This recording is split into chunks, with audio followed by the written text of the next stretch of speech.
Good morning students.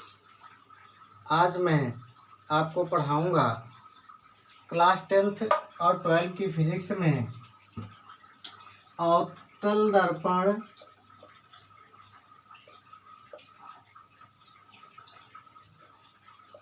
के लिए are तथा एफ में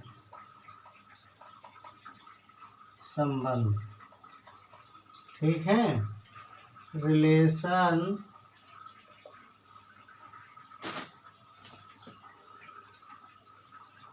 of R and F to concave mirror. अवतल दर्पण के लिए R तथा F में संबंध।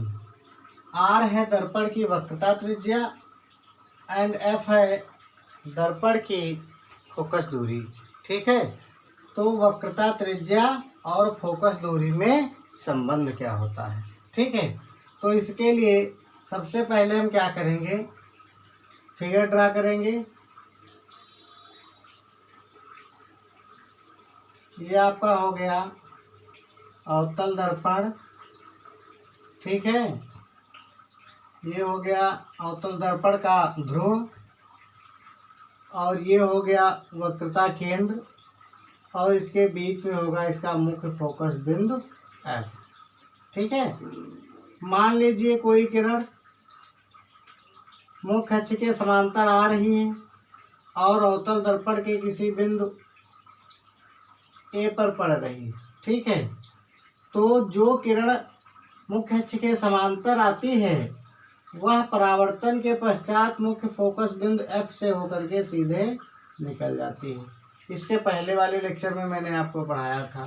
ठीक है, तो पहली किरण क्या हुई, आपतित किरण आई और दर्पण के किसी बिंदु पर पड़ने के पश्चात मुख्य फोकस बिंदु से होकर के निकल गई। ठीक है, अब क्या करेंगे, इस पॉइंट ए से हम जो है अभिलंब डाल देंगे और यह अभिलंब कहाँ पर आएगा, सी से आएगा। ठीक है, अब क्या करेंगे, ये हमारा कौन सा कोण हो गया, ये हमारा कोण हो गया आपतन कोण और ये कौन सा हो गया, परावर्तन कोण, क्योंकि परावर्तन के नियम में मैंने तुमको पढ़ाया था।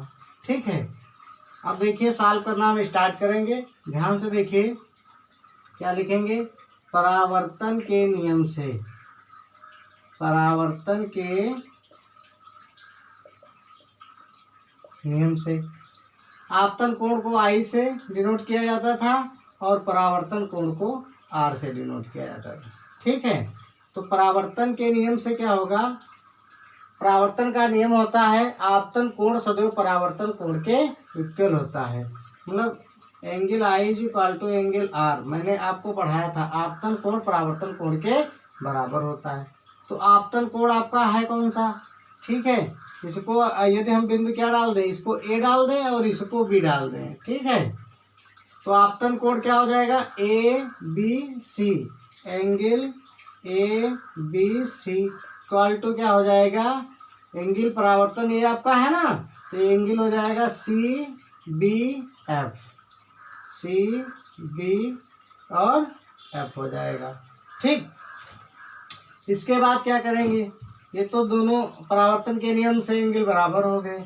इसके बाद क्या करेंगे, एंगल जो ये आपका I है, मतलब ABC, angle ABC equal to क्या हो जाएगा,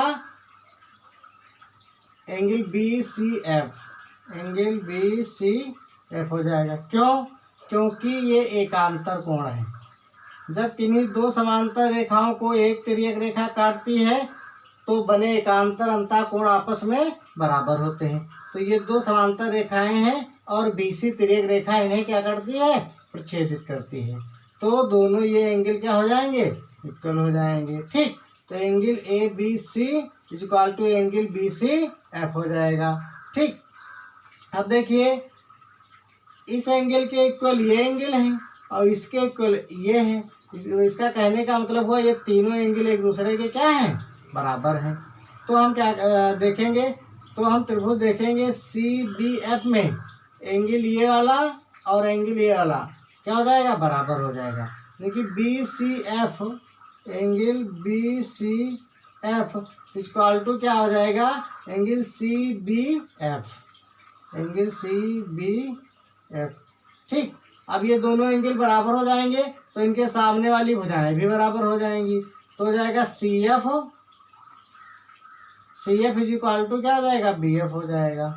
ठीक है, सी एफ और बी एफ दोनों एक दूसरे के बराबर भुजाएं हो जाएंगी। इसके बाद क्या करेंगे, ये दर्पण जो है छोटे द्वारक का होगा, लिख लीजिए दर्पण छोटे द्वारक का होगा तो बी पी के बहुत निकट होगा, बहुत निकट होगा। ये जब निकट हो जाएगी तो क्या हो जाएगी, ये जो भुजा है ये वाली इस भुजा के लगभग क्या हो जाएगी, बराबर हो जाएगी। यानी कि जो बी एफ हो जाएगी वो इज इक्वल टू हो जाएगी पी एफ के, ये लगभग में क्या हो जाएगी, बराबर हो जाएगी कि नहीं हो जाएगी। अब यहाँ पर देखिए बी एफ के बराबर हो गई पी एफ हो गई, ठीक है, और सी एफ के बराबर बी एफ थी, तो भुजा सी एफ, भुजा बी एफ और भुजा पी एफ, ये तीनों भुजाएं क्या हो जाएंगी, एक दूसरे के बराबर हो जाएंगी कि नहीं हो जाएंगी। तो C F is equal to क्या हो जाएगी, पी एफ हो जाएगी। तो ये जो सी एफ भुजा है ये भी इसके क्या हो जाएगी, बराबर हो जाएगी। ठीक है, तो पी एफ भुजा है क्या, पी एफ भुजा क्या है, पी एफ ध्रुव और मुख्य फोकस बिंदु के बीच की दूरी को हम क्या कहते हैं, दर्पण की फोकस दूरी कहते हैं। तो ये तो स्मॉल एफ ही है, ठीक है, और पी और सी कितनी है, पी सी कितनी है, ये ध्यान रखना। पी ध्रुव और वक्रता केंद्र सी के बीच की दूरी को हम दर्पण की क्या कहते हैं, दर्पण की हम कहते हैं वक्रता त्रिज्या। ठीक है, तो पी सी हो जाएगी आर, हो जाएगी नहीं हो जाएगी। तो देखिए सी एफ पी एफ के बराबर है तो सी पी इक्वल टू क्या हो जाएगी, जो सी पी है या पी सी है ये पूरी भुजा क्या हो जाएगी, पी एफ के दोगुनी हो जाएगी, 2 इंटू पी एफ हो जाएगी, दोगुने के बराबर हो जाएगी। ठीक, इसको हम क्या लिख सकते हैं, इसको लिखते हैं P F equal to C P upon 2, तो इधर आएगा अपान में हो जाएगा। तो पी एफ कितनी है, पी एफ है small F equal to C P कितनी है, सी पी आपकी है आर अपान 2। यही डेरिवेशन हमको करना था, यानी कि फोकस दूरी वक्रता त्रिज्या की आधी होती है। क्या लिख देंगे, फोकस दूरी वक्रता त्रिज्या की आधी होती है। या इसको क्या कर सकते हैं, या लिख सकते हैं आर इक्वल टू 2f। ठीक है, या वक्रता त्रिज्या फोकस दूरी की दोगुनी होती है। ये हमारा डेरिवेशन था और ये डेरिवेशन जो है समाप्त हो गया। इसके बाद में है उत्तल दर्पण के लिए जो है आर और एफ में संबंध, यही संबंध आएगा उसके लिए भी। ठीक है, इन डेरिवेशन दोनों डेरिवेशनों के आधार पर जो है आपके न्यूमेरिकल होंगे जो सॉल्व किए जाएंगे। ठीक है, इसको आप आराम से जो है नोट कर लीजिए। ठीक।